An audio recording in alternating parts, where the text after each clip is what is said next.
Kapolres Cimahi AKBP Imron Ermawan menghadiri vaksin serentak yang dilakukan Polsek Cililin.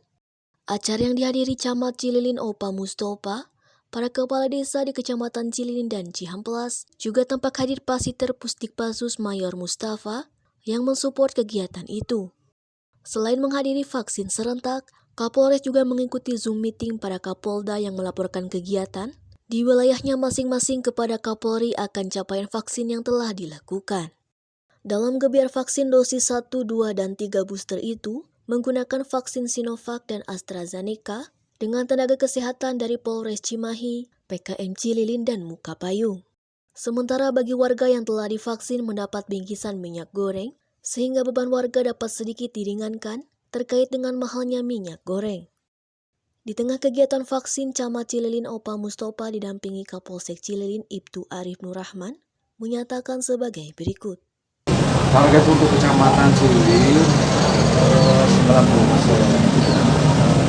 Tapi mudah-mudahan dengan adanya antisipasi ini ada pelaksanaan kemudian vaksin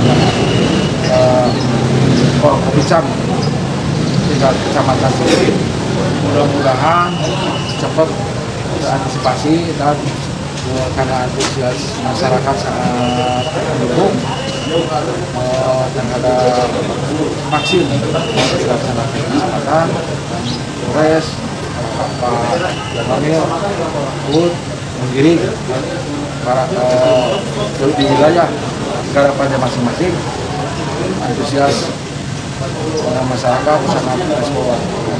Polsek Cililin menggiatkan babinnya untuk masyarakat yang belum vaksin dosis 1 dan dosis 2 dan dosis 3 agar mengikuti anjuran dari pemerintah.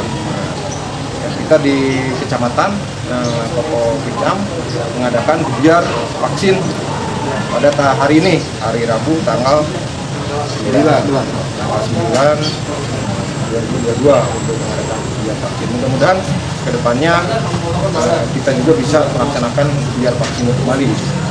Target kita itu lebih dari 1.000, 2.000, 3.000 harus nyampe. Kalau kita 5.000 juga mau, 10.000 juga kita siap. Dari kegiatan itu diperoleh hasil yang cukup menggembirakan karena lebih dari 500 warga melakukan vaksin. Dari Kabupaten Bandung Barat, Lasmana Dodi dan Agi, Hades TV mengabarkan.